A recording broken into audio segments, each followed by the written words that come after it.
2 ఒలీవ చెట్లను దీపస్తంభములునై ఉన్నారు. ఎవడైనను వారికి హాని చేయ ఉద్దేశించిన యెడల వారి నోట నుండి అగ్ని బయలువెడలి వారి శత్రువులను దహించివేయును గనుక ఎవడైనను వారికి హాని చేయ ఉద్దేశించిన యెడల అలాగున వాడు చంపబడవలెను. తాము ప్రవచింపు దినములు వర్షము కురవకుండా ఆకాశమును మూయుటకు వారికి అధికారము కలదు. మరియు వారికి ఇష్టమైనప్పుడెల్లా నీళ్లు రక్తముగా చేయుటకును నానా విధములైన తెగుళ్లతో భూమిని బాధించుటకును వారికి అధికారము కలదు. చాలు, ప్రార్థన చేసుకో. అత్యంత ప్రేమ, కృప, కనికరము కలిగిన మా తండ్రి, ప్రకటన గ్రంథంలో వచనం వెంబడి వచనం, అందులో దాచబడిన సత్యాలు మా ముందుంచుతున్నావు నానా. ఈ దినము కూడా గోనెపట్ట గురించి, ఒలీవ చెట్ల గురించి, దీపస్తంభం గురించి దాచబడిన సత్యాలు మా ముందుంచండి. రావలసిన బిడ్డలు ఉన్నారు, వారిని త్రోవలో ఉంటే త్వరగా తీసుకుని రండి. వాక్యం చెప్తున్న నన్ను నీ సిలువ చాటున మరుగుపరిచి ఈ వాక్యంలో దాచబడిన సత్యములను మా ముందుంచమని యేసు నామంలో ప్రార్థించి వేడుకొనుచున్నాము తండ్రి, ఆమేన్.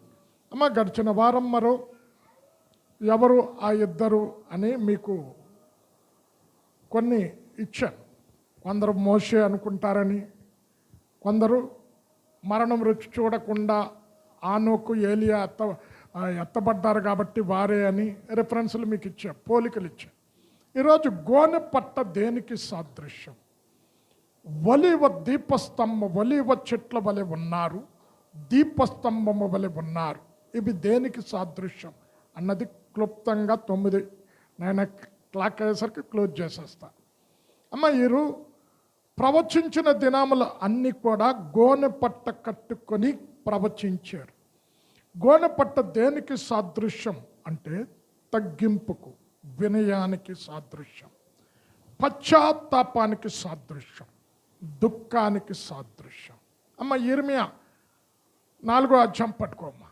ఇక్కడ ఇశ్రాయేలీలు ప్రజలు దేవుణ్ణి విడిచిపెట్టి దేవుడు చేసిన అద్భుతాలను మర్చిపోయి విగ్రహాలను ఆరాధించటం స్టార్ట్ చేశారు. కనుక దేవుని యొక్క ఉగ్రత ఆ ఇశ్రాయేలు ప్రజల మీదకి రాబోచున్నదని ప్రవక్త అయినటువంటి ఇర్మియా ప్రజలందరినీ సమీకరించి అని అంటున్నాడు, మీరు గోనెపట్ట కట్టుకొనండి, రోదనము చెయ్యండి, కేకలు వేయండి. ఎందుకేమంటున్నాడు? ఒకవేళ మీ దేవుడు మీరు పశ్చాత్తాపంతో దేవుని సన్నిధిలో మొరపెడితే చెయ్యాలి అనుకున్నటువంటి కీడు నుండి, ఉగ్రత నుండి తప్పించబడి రక్షించబడతారు. కనుక మీరు గోనెపట్ట కట్టుకొని రోదనము చేసి కేకలు వేసి ఆయన సన్నిధిలో ప్రార్థన చెయ్యండి. ఇర్మియా 4:8. ఇందుకై గోనెపట్ట కట్టుకొనుడి, రోదనము చేయుడి, కేకలు వేయుడి. యెహోవా. అమ్మ, ఇక్కడ దేనికి సాదృశ్యం? ఇది తగ్గింపుకు, విధేయతకు, పశ్చాత్తాపంతో పాపాలు ఒప్పుకొనటను చూపెడుతూ ఉన్నది. ప్రజలారా, దేవుని ఉగ్రత రాబోతూ ఉంది. మీరు పాపం చేశారు కనుక దేవుని ఉగ్రత నుండి తప్పించబడటానికి, శాపము కీడు నుండి తప్పించబడటానికి మీరు గోనెపట్ట కట్టుకొనండి. అంటే దేవుని సన్నిధిలో తగ్గించుకొనండి. మిమ్మల్ని మీరు చేసిన పాపాలను ఒప్పుకొనండి, పశ్చాత్తాప పడండి. దేవుడు చెయ్యవలసిన కీడు చెయ్యకుండా ఉంటాడేమో. అమ్మ, ఇర్మియా అలాగే ఉంచి మీరు యోనా దగ్గరికి వెళ్ళండి. యోనా 3వ అధ్యాయము 9వ వచనంలో ఉంటుంది. ఇక్కడ ప్రవక్త అయిన యోనాను నీనెవె పట్టణానికి పంపిస్తాడు. నువ్వు వెళ్ళి 40 దినాలలో నీనెవె పట్టణము నాశనం అవుతుందని చెప్పు. మనందరికీ తెలుసు, యోనా దేవుని మాటకు విధేయత చూపించక నీనెవె వెళ్ళకుండా తర్షీషు వాడకెళ్ళే. అయితే యోనాకు దేవుడు బుద్ధి చెప్పటానికి తుఫానును రప్పించాడు. సముద్రపు అలలు పొంగులో పెరిగాయి. ఈ తుఫాను నుండి తప్పించబడటానికి ఎవరి వలన తుఫాను వచ్చింది అంటే చీట్లు వేస్తే ఎవరి మీద వచ్చింది? యోనా మీద వచ్చింది. ఇప్పుడు యోనా అంటున్నాడు, నన్ను ఎత్తి సముద్రంలో పడేయండి, ఈ కీడు నుండి తప్పించబడతారు. ఎప్పుడైతే సముద్రంలో పడేశాడో తుఫాను ఆగిపోయింది. మత్స్యానికి దేవుడు ఆజ్ఞ ఇచ్చి యోనాన్ని మింగి నీనెవె ఒడ్డులో కక్కమని చెప్తే అక్కడ కక్కి. ఇప్పుడు నీనెవె పట్టణానికి వెళ్ళి, అమ్మ, నీనెవె పట్టణమే మీకు ఇంతకు మునుపు దీని గురించి చెప్పే నీనివే పట్టణము 3 దినముల అంత వైశాల్యము కలిగినది. అంటే యోనా ఎన్ని దినాలు ప్రకటన చేయాలండి? 3 దినాలు. 3 దినాలు అక్కడ కూడా యోనా అవిధేయత చూపించాడు. 1 దినమంతా ప్రయాణము చేసి యోనా చెప్పింది ఏంటో తెలుసా? ఇంకా 40 దినాలలో ఈ పట్టణం నాశనమైపోతాది అని చెప్పాడు. అమ్మ, యేసుక్రీస్తు ప్రభుల వారు భూమి మీదకి వచ్చినప్పుడు ఆయన ఒకటి అన్నాడు. ఏంటి? ఈ తరము వారికి నీనివే ప్రజలు వచ్చి నేరస్థాపన చేస్తారు అన్నాడు. నీకు చెప్పే ఎందుకమ్మా, ఎందుకు నేరస్థాపన చేస్తారు? నీనివే ప్రజలు రక్షణ సువార్త వినలే. ఏం చెప్పాడు? పట్టణాన్ని నాశనం చేస్తా, దేవుని ఉగ్రత పట్టణం మీద కుమ్మరించబడతాది, పట్టణంలో ఉన్న ఒక్కడు కూడా మిగలడు. అంటే నాశనమును గురించిన వార్త విని పశ్చాత్తాపంతో గోనె పట్ట కట్టుకుంటే ఈరోజు ఇక్కడ కూర్చున్న మనం ఏం వింటున్నాం? రక్షణ సువార్త వింటున్నాం. కృప కలిగిన దినాలలో ఉన్నాం అని వింటున్నాం. కృపా కాలంలో కృపా సువార్త విని కూడా మీరు పశ్చాత్తాప పడకపోతే నీనివే పట్టణ ప్రజలు మీ మీదకి వచ్చి నేరస్థాపన చేస్తారు. అమ్మ 3:1 చదువమ్మ. అక్కడ ఎన్ని దినాల ప్రయాణం ఉంటుందో చూస్తాడు. చదువమ్మ. అంతటా యెహోవా వాక్కు 2వ మారు యోనాకు ప్రత్యక్షమై సెలవిచ్చినదేమనగా, నీవు లేచి నీనెవే మహాపురమునకు పోయి నేను నీకు తెలియజేయు సమాచారము దానికి ప్రకటన చేయుము. చదువమ్మ. కాబట్టి యోనా లేచి యెహోవా సెలవిచ్చిన ఆజ్ఞ ప్రకారము నీనెవే పట్టణమునకు పోయెను. నీనెవే పట్టణము దేవుని దృష్టికి గొప్పదై 3 దినముల ప్రయాణమంతా పరిమాణము గల పట్టణం. అమ్మ, ఇది ఎన్ని దినాలు? 3 దినాలు. అంటే సువార్త అందరికీ చెప్పాలంట. సువార్త కాదు, నాశన వార్త. ఎన్ని దినాలు ప్రయాణం చేయాలి? మరి యోనా ఎన్ని దినాలు చేశాడు? చదవమ్మ. 1 దినమే. యోనా ఆ పట్టణములో 1 దిన ప్రయాణమంత దూరము సంచరించుచు ఇక 40 దినములకు. చాలమ్మ. ఇప్పుడు 1 దినం ప్రయాణం చేస్తే ఏంటంటే 2 వంతుల ప్రజలకు ఆ వార్త తెలియదు. అంటే విన్నవారు, ఈ నాశన వార్త విన్నవారు మిగతా 2 వంతులకు వెళ్ళి చేశారు. వారు చెప్పారు. వారు చెప్పినప్పుడు నాశనమవుతాన్న వార్త విని వారు గోనె పట్ట కట్టుకొని పశువులతో సహా ఉపవాసం ఉండి అని అంటున్నాడు. మీరు దుర్మార్గతను విడిచిపెట్టి, బలాత్కారాన్ని విడిచిపెట్టి గోనె పట్ట కట్టుకొని పశ్చాత్తాప పడమనని రాజు మొదలుకొని సామాన్య మనుషుడు వరకు అందరూ గోనె పట్ట కట్టుకొని పశ్చాత్తాప పడ్డారు. వారి పాపాలు ఒప్పుకున్నారు. చదవమ్మ 9వ వచనం. మనుషులందరూ తమ దుర్మార్గములను విడిచి తాము చేయు బలాత్కారమును మానివేయవలెను. మనుషులేమి పశువులేమి సమస్తమును గోనెపట్ట కట్టుకొనవలెను. జనులు మనఃపూర్వకముగా దేవుని వేడుకొనవలెను అని దూతలు నినేవే పట్టణములో చాటించి ప్రకటన చేసి. ఇప్పుడు చూడండి, మిగతా వారు వీళ్ళు ప్రకటన చేసుకున్నారు 2 అంతలు. అంటే ఇక్కడ గోనెపట్ట దేన్ని చూపెడుతుంది? పశ్చాత్తాపాన్ని చూపెడుతూ ఉన్నది. అంటే వీరు సూటు బూట్లు వేసుకోలేదండి. ఆ 3.5 సంవత్సరాలు తగ్గింపుతో, దుఃఖముతో, వేదనతో పట్టణ ప్రజల, ఇశ్రాయేలు ప్రజలకు సువార్త చేశారు. అమ్మ, ఇప్పుడు ఇర్మియా 6వ అధ్యాయం 26వ వచనం ఏం చెప్తుంది? ఇక్కడ ముందుగా చెప్పాడు, బబులోను రాజు వస్తాడు, నెబుకద్నెజరు వస్తాడు, ఈ పట్టణాన్ని అంతా కూడా కాల్చివేస్తాడు. యెరూషలేము పట్టణం, యెరూషలేము దేవాలయం ప్రతిది కూడా పడగొట్టబడతా.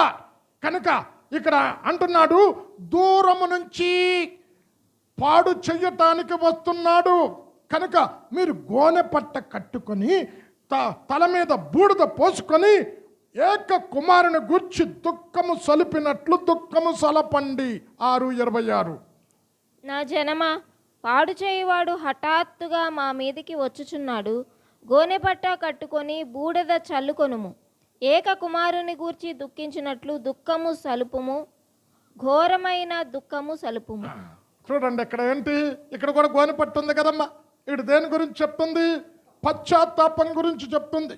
ఒకవేళ మీరు పశ్చాత్తాప పడితే, మీరు దేవుని సన్నిధికి వచ్చి తగ్గించుకుంటే, మీ పాపాలను ఒప్పుకొని విడిచిపెడితే చెయ్యాలి అనుకున్న కీడు నుండి తప్పించబడతా. ఇప్పుడు ఉత్తరము నుంచి రాజు వస్తున్నాడు, బబులోను రాజు. అంటే బబులోను రాజు చేతిలో మీరు బానిసలుగా ఉండకుండా ఆయన తప్పిస్తాడు. కానీ ప్రజలు వార్త విన్నా ఎవ్వరు కూడా పశ్చాత్తాపడలేదు. అమ్మ, మన దేవుడు పశ్చాత్తాపడితే వెంటనే మనసు మార్చుకుంటాడు. అది అండర్లైన్ చేసుకోండి.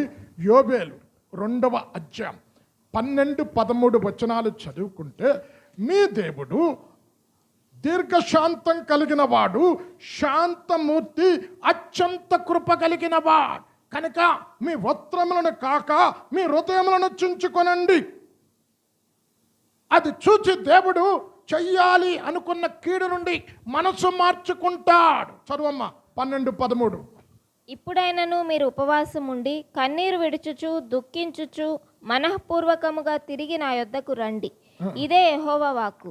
మీ దేవుడైన యెహోవా కరుణా వాత్సల్యములు గలవాడును శాంతమూర్తియు అత్యంత కృపగలవాడునై ఉండి తాను చేయ ఉద్దేశించిన కీడును చేయక పశ్చాత్తాపపడును.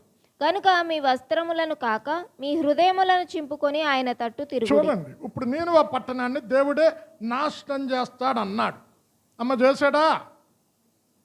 మీకు ఇంతకు మునుపు ఓపెన్ సెక్షన్, ఇది సిడ్నీలో కూడా ఓపెన్ సెక్షన్లో అడిగారు డౌట్స్, ప్రవచనాల గురించి అడిగినప్పుడు. ఇప్పుడు మీకు ఇంతకు మునుపు చెప్పే దేవుడు ప్రవచనము చెప్పింది నెరవేరుతాది, అయితే ఒక్కటి వెనక్కి తీసుకుంటాడు అని చెప్పే, అది ఇదే అని చూపించి. అమ్మ, ప్రవచనం చెప్తా ఉంటాను. ప్రవచనం అంటే తెలుసు కదా. ఇప్పుడు సపోజ్ ఒక ప్రవక్తగా నేను మీ దగ్గరకు పంపించాడు దేవుడు. అమ్మా, నువ్వు పాపం చేస్తున్నావు, దేవుడు నిన్ను మత్తుతాడు, వచ్చే నెల నువ్వు ఉండవు, చచ్చిపోతావు అని చెప్పాను. దేవుడే పంపించాడు. అయితే 4 రోజుల తర్వాత బతికే ఉన్నాను నేను, ఆయన వచ్చి అబద్ధం చెప్పాడు. అర్థమైందమ్మా? మిగతా ప్రవచనము 100% నెరవేరుతాది. ఇప్పుడు యోనా 40 దినాల్లో నాశనం చేస్తానని చెప్పాడు. పశ్చాత్తాపడితే మనసు మార్చుకున్నాడు. అమ్మాయి, ఇంకో దగ్గర కూడా రిఫరెన్స్ ఇస్తాను, ఎందుకంటే అబద్ధ ప్రవచనాలు ఎక్కువైపోయాయి. ఎవరో అన్నారు కదా, తాను గిరగరా తిరుగుతుంది. ఇంకేంటి ఇక్కడ ఏమన్నా, కారు నెరవేరిందా? ఈ బుద్ధి లేనోళ్ళు ఏంటంటే వాక్య జ్ఞానం లేనోళ్ళు ఇదంతా. ఒకసారి 1 రాజులు 21వ అధ్యాయం 29వ వచనం చదవండి.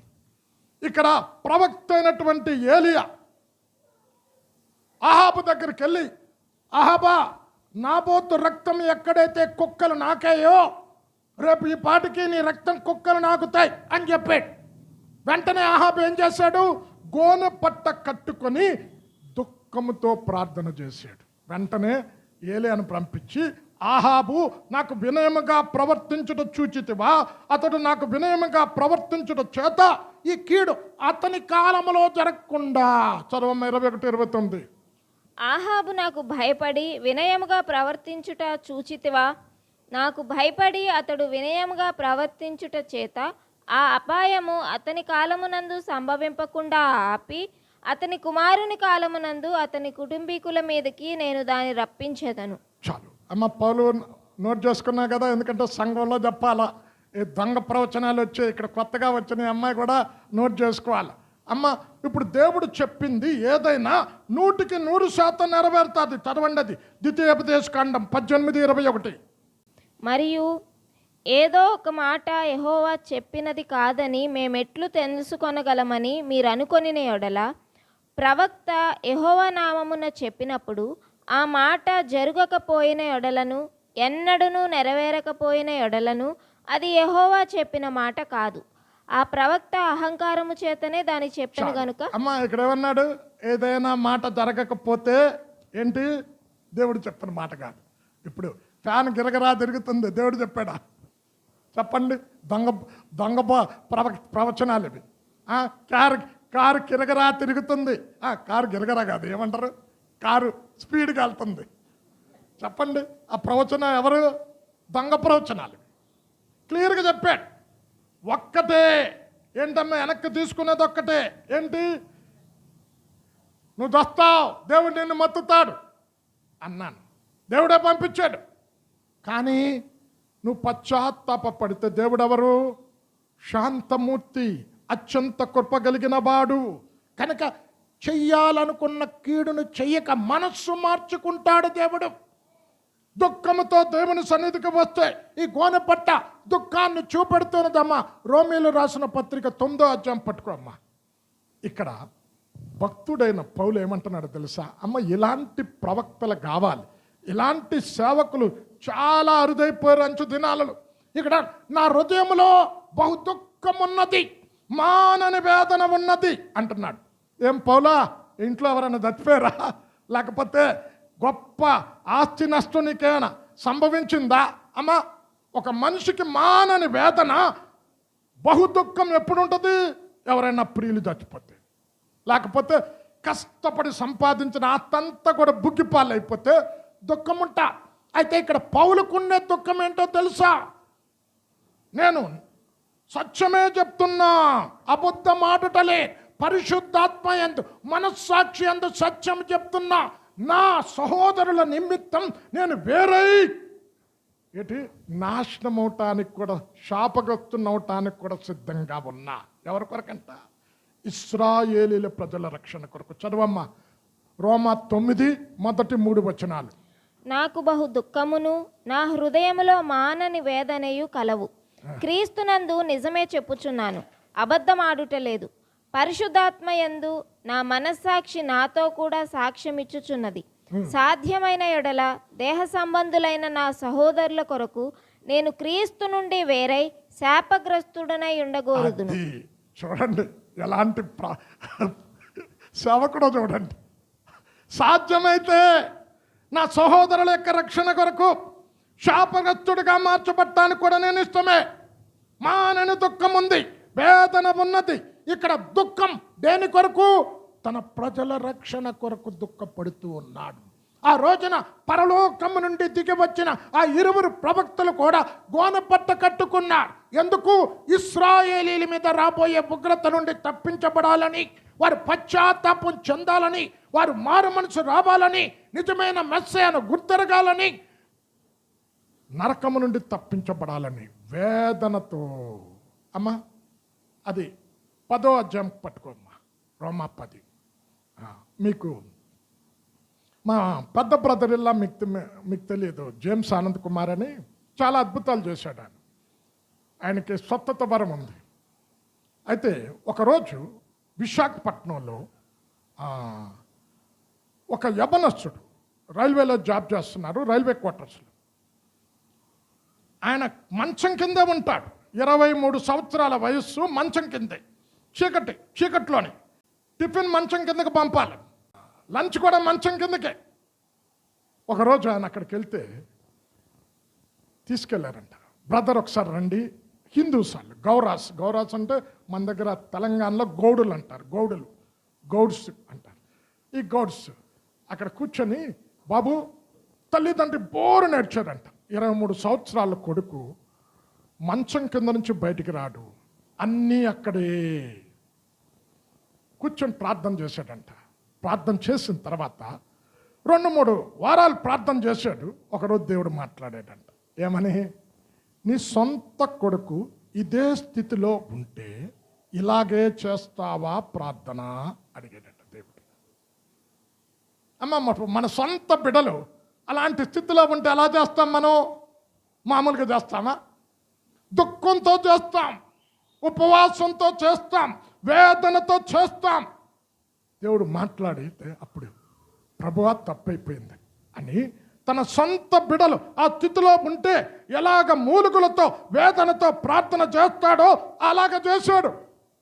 3వ వారం మంచం కింద నుంచి 2 years మంచం కింద ఉండేవాడు. వాళ్ళ ఇంటికి కూడా నేను వెళ్ళే సాక్ష్యం విన్నా.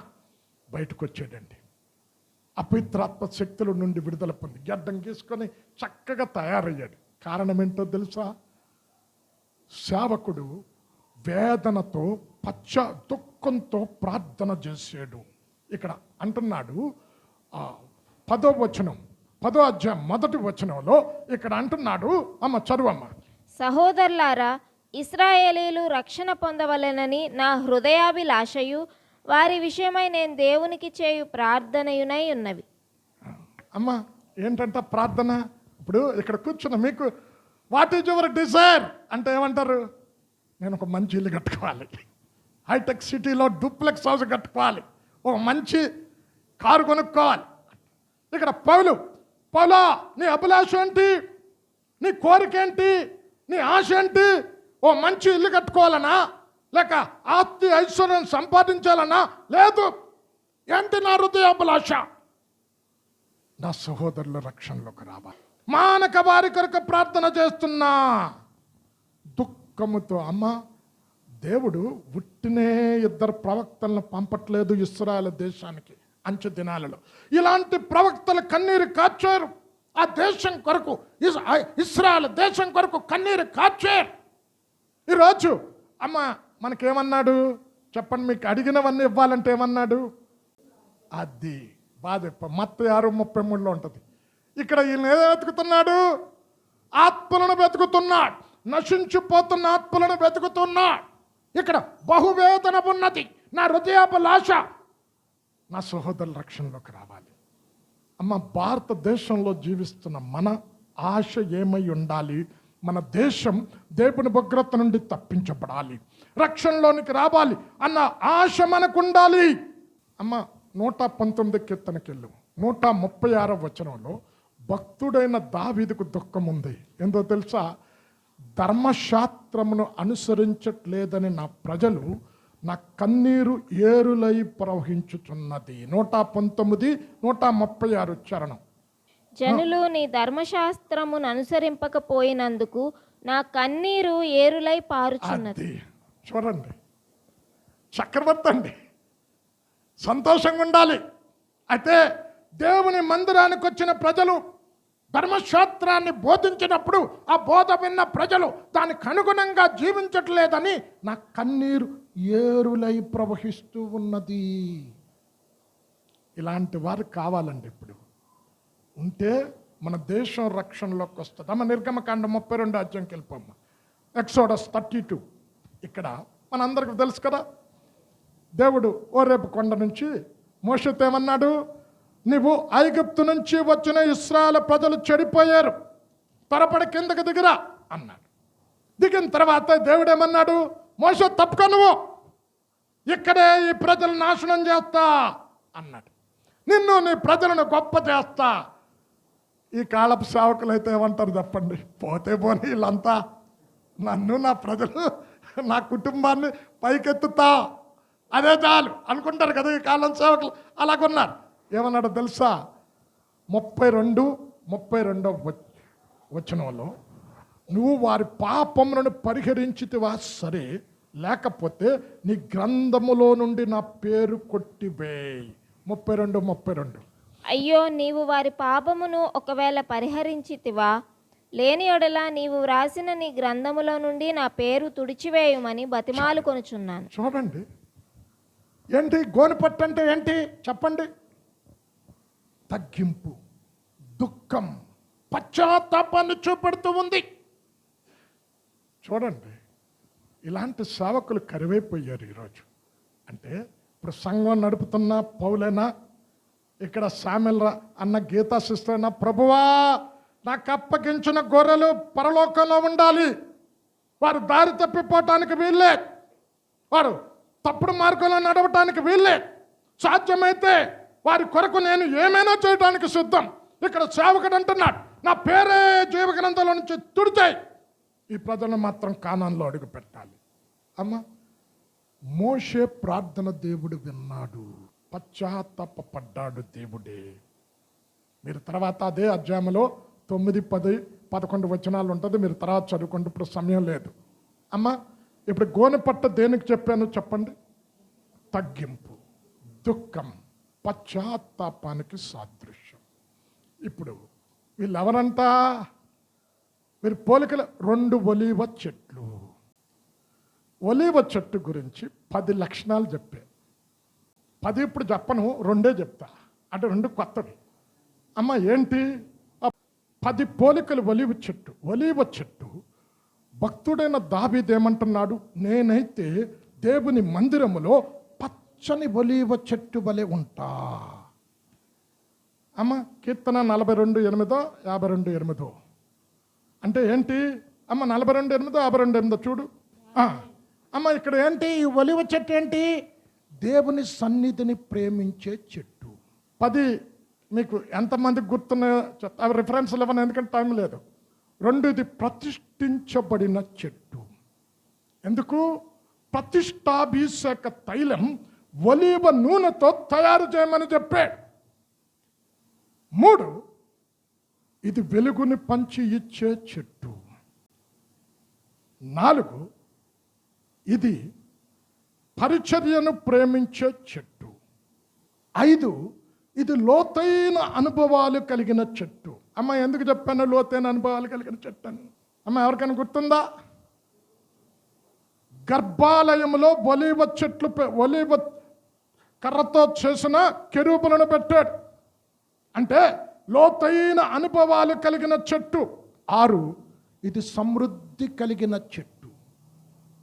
7 ఇది ప్రవచన సంబంధమైన చెట్టు. జకర్యా 4:2 ఉంటుంది.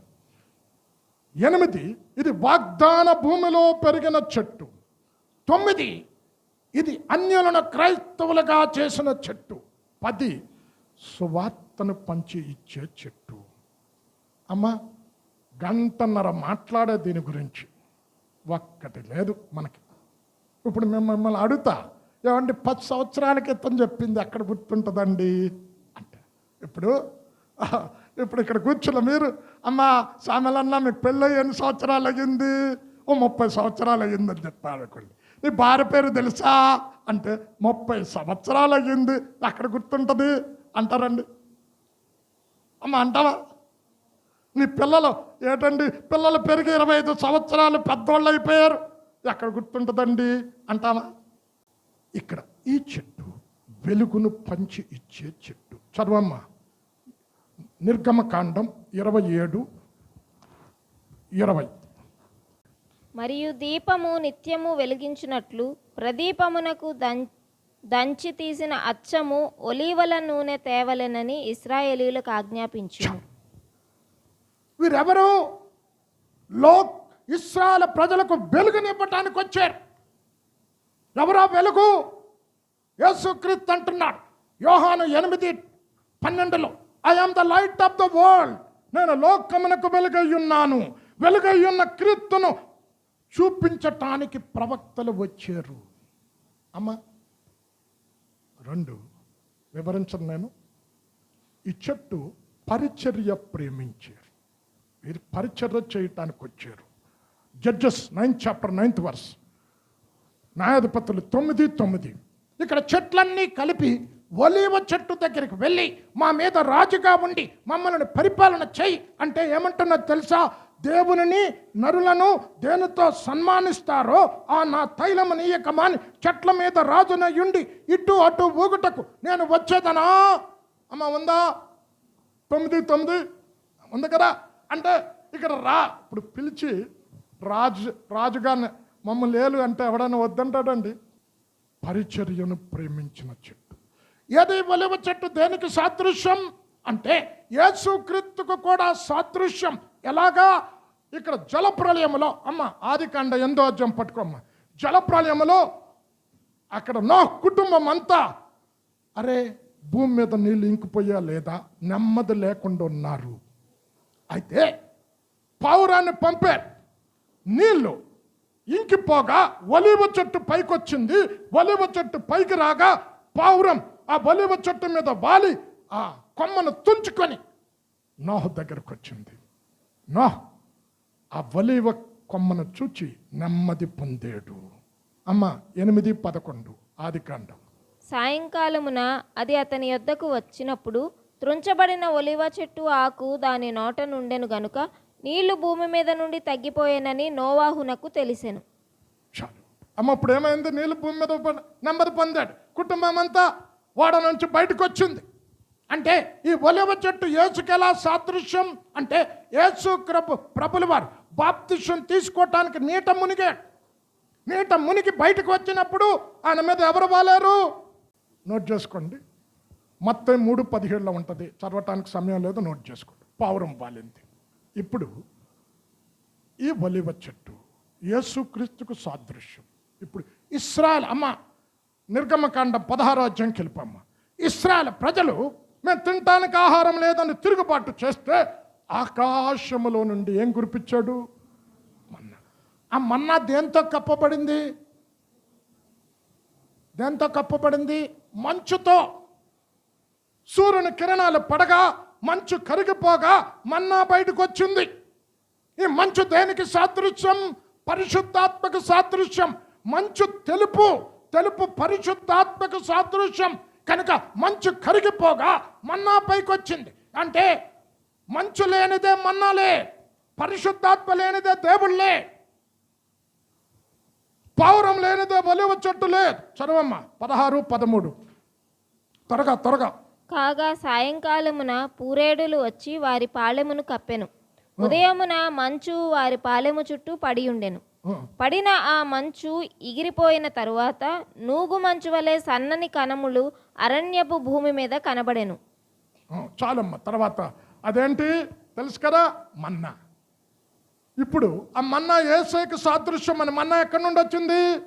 పైనుండి వచ్చింది. యోహాను సువార్త 6వ అధ్యాయం 51వ వచనం, జాన్ 6 చాప్టర్ 51 వర్స్లో పరలోకము నుండి దిగివచ్చిన జీవాహారమును నేనే. నీ పితరుల మన్నాను తిని చనిపోయారు, నన్ను తిన్నవాడు చనిపోడు, బ్రతుకుతాడు. 6:51. పరలోకము నుండి దిగివచ్చిన జీవాహారమును నేనే. ఎవడైనను ఈ ఆహారము భుజించితే వాడెల్లప్పుడూ జీవించును. మరియు నేనిచ్చు ఆహారం. ఏమన్నాడు? ఇప్పుడు మన్నా ఎక్కడి నుండి వచ్చింది? ఆకాశం నుండి వచ్చింది. ఈ మన్నా దేంతో కప్పబడింది? మంచుతో కప్పబడింది. మంచు ఇరిగిపోగా మన్నా పైకొచ్చింది. అంటే మంచు లేనిదే మన్నా లేదు, పౌరం లేనిదే ఒలివ చెట్టు లేదు. యేసుక్రీస్తు ప్రభుల పరిశుద్ధాత్మ ద్వారా గర్భం ధరించి భూమి మీదకి వచ్చాడు. ఆ ఒలివ చెట్టు యేసుకు సాదృశ్యం, ఒలివ చెట్టు ప్రవక్తలకు సాదృశ్యం. ఇక్కడ ఇద్దరు ప్రవచనం. ఇప్పుడు పరిశుద్ధాత్మ అన్నది లేకుండా ఒక వ్యక్తి ధైర్యంగా దేవుని వాక్యాన్ని ప్రకటించలేరు. ఇప్పుడు ఎక్కడ ప్రకటించారు? నియంత దగ్గర, ప్రపంచ నియంత ఎదురుగుండా నిలబడి ధైర్యంగా సువార్త ప్రకటించాలి అంటే ఏం కావాలి? ధైర్యం కావాలి. ఆ ధైర్యం ఎక్కడి నుండి వచ్చింది? వీరు ఆత్మ చేత నింపబడిన వారు, పరిశుద్ధాత్మ చేత అభిషేకించబడిన వారు. మన్ను కూడా అభిషేకించాడండి. అభిషేకం కావాలి, అది అండర్లైన్ చేసుకోండి. 2 కొరింథీ 1 చాప్టర్ 21 వర్సెస్లో మీతో కూడా నివసించుటకు మమ్మల్ని స్థిరపరిచి అభిషేకించబడిన వారు దేవుడే. 2 కొరింథీ 1:21. మీతో కూడా క్రీస్తునందు నిలిచి ఉండునట్లుగా మమ్మును స్థిరపరిచి అభిషేకించిన వాడు దేవుడే. చాలు అమ్మా. ఇదేంటి ఒలివ చెట్టు? చెప్పండి. ఇప్పుడు 10 లక్షణాలు వెలుగును ఇవ్వటానికి. అంటే చీకటిలో నడుస్తున్న ఇశ్రాయేలీల ప్రజలు, సత్యము ఎరక్క అసత్యములో నడుస్తున్న ఇశ్రాయేలు ప్రజలకు సత్యమును బోధించటానికి వచ్చిన ఒలివ చెట్లు ఈ 2. అంటే ఇద్దరు ప్రవక్తలు. ఇది పరిచర్యను ప్రేమించిన చెట్టు. ఇది అభిషేకించబడి పంపబడిన వారు. ఇప్పుడు వారు ఎలాగున్నారంట? అమ్మ దీపస్తంభము వలె. అదొక్కటి చదువమ్మ, ఇంకా వేరేది చెప్పకుండా క్లోజ్ చేస్తా. అయిపోయింది టైం, నాకు 5 నిమిషాలే. వీరు భూలోకమునకు ప్రభువైన వాని ఎదుట నిలుచుచున్న 2 ఒలివ చెట్లును దీపస్తంభములనై ఉన్నారు. దీపస్తంభం. అమ్మ దేవుడు ఏమన్నాడు? స్తంభం ఎవరు? మనం స్తంభం. స్తంభం మీద దీపం పెడితే వెలుగు వస్తుంది. అంటే యేసయ్యను పైకెత్తి యేసయ్యను చూపెట్టటానికి వచ్చారు. పరిశుద్ధాత్మ లేనిదే యేసును లోకానికి చూపెట్టలేము. పరిశుద్ధాత్మ యేసును చూపెట్టింది లోకానికి. ఆయన ఆత్మతో అభిషేకించి పంపబడ్డాడు. కనుక ఇక్కడ అంటున్నాడు, సత్య స్వరూపియకు ఆత్మ వచ్చినప్పుడు మిమ్మల్ని సర్వ సత్యములోనికి నడిపించును. ఎవరు సత్యం? యేసయ్య సత్యం. జాన్ 16:13 ఉంటుంది. సత్య స్వరూపియకు ఆత్మ వచ్చినప్పుడు సర్వ సత్యములోనికి నడిపించును. అసత్యములో జీవిస్తున్న ఇశ్రాయేలు ప్రజలు సత్యమయ్యన్న క్రీస్తు దగ్గరికి నడిపించటానికి క్రీస్తు చూపెట్టటానికి వచ్చారు. దీపం. భక్తుడైన పౌలు ఏమంటున్నాడు తెలుసా? నా మరణము వలన నేనను జీవము వలనను నా శరీరమందు దేవుడు గణపరచబడాలి. ఆ ఒక్క ఎగ్జాంపుల్ చెప్పి క్లోజ్ చేస్తా. ఫిలిప్పి 1:19 చదవమ్మా. మరియు నేను ఏ విషయంలోనూ సిగ్గుపడక ఎప్పటి వలనే ఇప్పుడును పూర్ణ ధైర్యముతో బోధించుట వలన నా బ్రతుకు మూలముగానైనను సరే, చావు మూలముగానైనను సరే, క్రీస్తు నా శరీరమందు ఘనపరచబడునని. అమ్మ ఇల్లలాగా నేను నా బ్రతుకు మూలంగానైనా మరణ మూలంగానైనా క్రీస్తు కనపరచబడాలి. స్తంభం నువ్వు నేను దీపాన్ని పైకెత్తుతున్నారు అంటే క్రీస్తును పైకెత్తి లోకానికి చూపే వ్యక్తిగా నువ్వు ఉండాలి.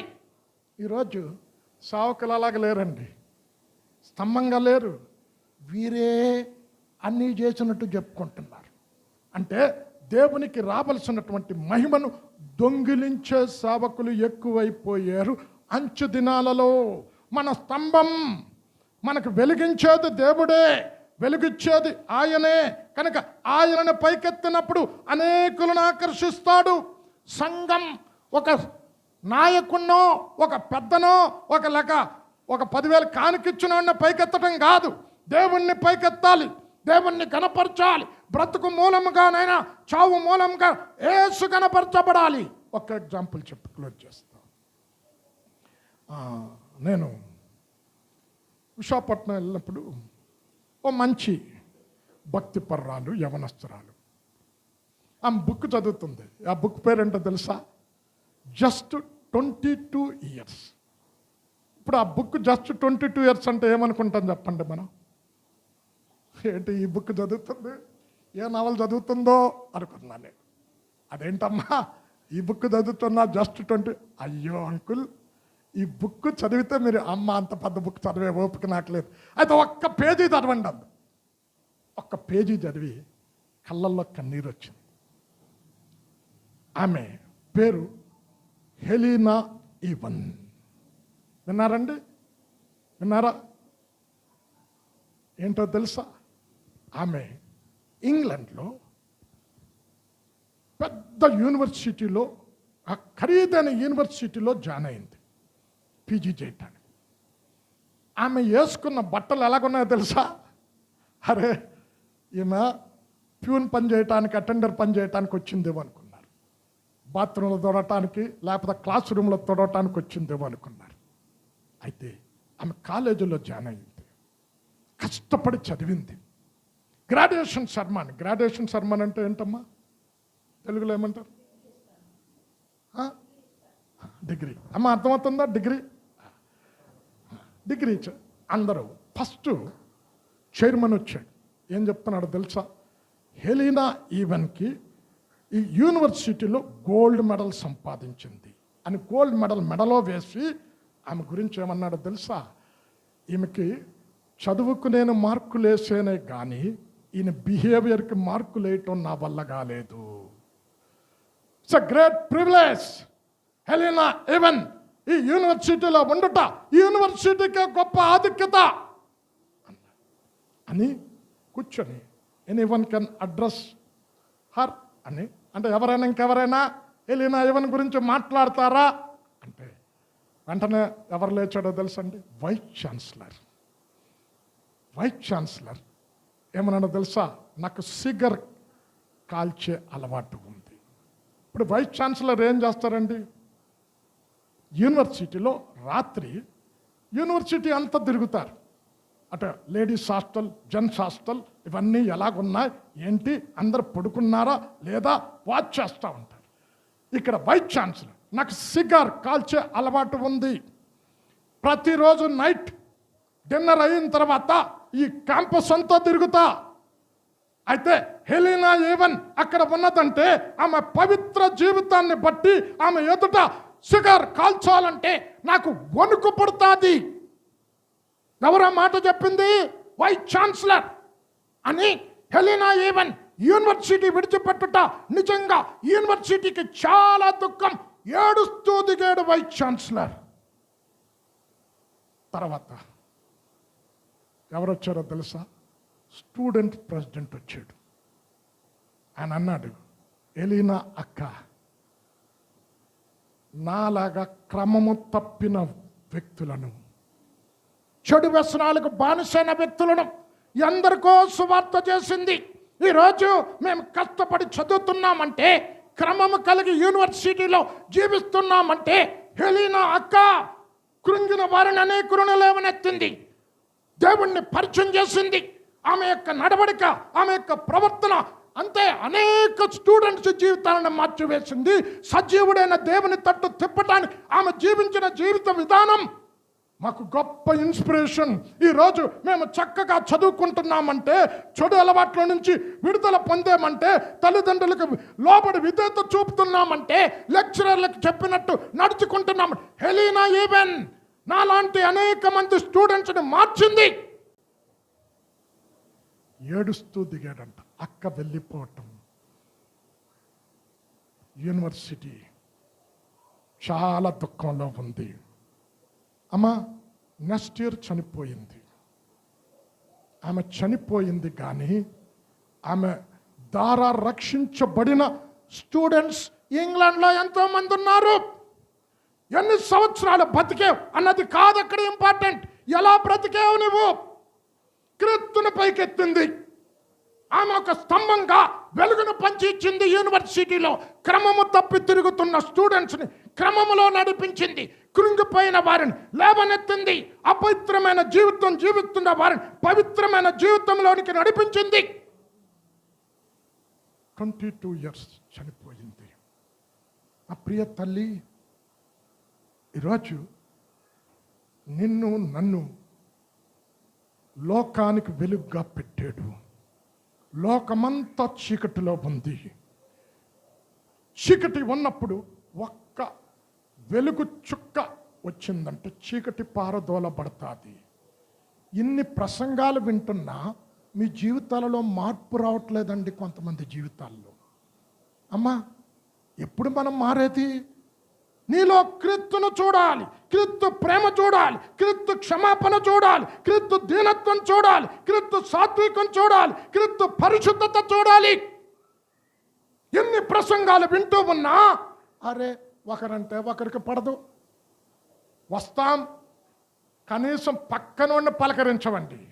ఈరోజు నుంచి అది అలవాటు చేసుకోండి. అందరూ చేతులు పట్టి, ఇప్పుడు కొత్తగా వచ్చింది ఆ పాపను ఎవరైనా కనుగొన్నారండి? అక్కడి నుండి వచ్చింది ఏంటి అంటే వస్తున్నాం పోతున్నాం, ప్రేమలు లేవు మనకి. ఇన్ని ప్రసంగాలు వింటున్నా మీలో లోతైన సత్యాలు విని కూడా నీలో మార్పు రాకపోతే ఎలీనా ఈవెన్ చూసి నేర్చుకోవాలి. బ్రతికింది 22 సంవత్సరాలే, అనేక మందిని మార్చింది. ఎత్తి పట్టుకుంది యేసయ్యను. యూనివర్సిటీలో అందరూ ఆమెను పొగిడారు. నేను అది చదువుతూ ఆ చివరి పేజీలు చదివే కళ్ళల్లో కన్నీరు వచ్చింది. ప్రభువా, ఎంత చిన్న వయసులో ఎంత గొప్ప పని చేసింది. దేవుని దగ్గరికి వెళ్ళింది కానీ ఆమె చేసిన పని మిగిలింది. ఆమె ద్వారా నడిపించబడిన అనేక మంది వ్యక్తులు ఉన్నారు సాక్షులుగా. వీరు 20 ఒలీవ చెట్లు, వీరెవరు దీపస్తంభాలు, వీరెవరు గోనెపట్ట కట్టుకొని 3.5 సంవత్సరాలు సువార్త చేశారు. వారు సొంత ప్రజల రక్షణ కొరకు. మన దేశం నశించిపోతూ ఉన్నది, దేవుని ఉగ్రతకు సిద్ధంగా ఉన్నది.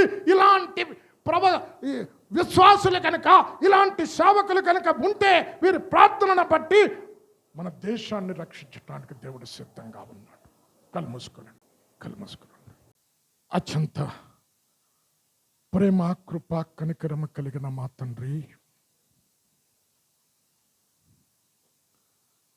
నీ ఘనమైన నామానికి స్తుతులు స్తోత్రాలు చెల్లిస్తూ ఉన్నాం తండ్రి. నేడు మా దేశానికి ఇలాంటి సేవకులు కావాలి. ప్రజల నిమిత్తమై గోనెపట్ట కట్టుకొని నీ సన్నిధిలో మరపెట్టే సేవకులు, పశ్చాత్తాపంతో, దుఃఖముతో, వేదనతో పౌలు వలె నా హృదయాభిలాష, నా ప్రజలు రక్షణలోకి రావాలి. క్రీస్తును పైకెత్తే స్తంభాలుగా మేము ఉండాలి. లోకానికి క్రీస్తును చూపెట్టాలి. మా జీవితము ద్వారా, మా మాటల ద్వారా, మా ప్రవర్తన ద్వారా, మా క్రియల ద్వారా క్రీస్తును లోకానికి చూపెట్టే వ్యక్తులుగా మేము ఉండాలి అని, మేమే ఒక ఒలివ చెట్ల వలె ఉండాలి అని ఈ వాక్యము ద్వారా హెచ్చరించావు. ఇలాంటి జీవితం జీవిస్తే మా ద్వారా అనేకులు చీకటిలో నుండి వెలుగులోనికి నడిపించబడతారు. దేవుని ఎరగని ప్రజలు సజీవుడైన దేవుని తట్టు వారు తిరుగుతారని ఈ వాక్యము ద్వారా మమ్మతో మాట్లాడే వందనాలు చెల్లిస్తూ ఉన్నాం. విన్న వాక్యం వారి హృదయంలో నీరు కట్టి ఫలింపజేయండి. మరలా వచ్చే వారం ఇదే రీతిగా కూడుకొని నీ సన్నిధిలో ఆనందించే పర్యంతం నీ కృపా సన్నిధి ప్రసన్నత నీ ప్రియబిడ్డలతో ఉంచి నడిపించమని యేసు నామంలో ప్రార్థించి వేడుకొనుచున్నాము తండ్రి.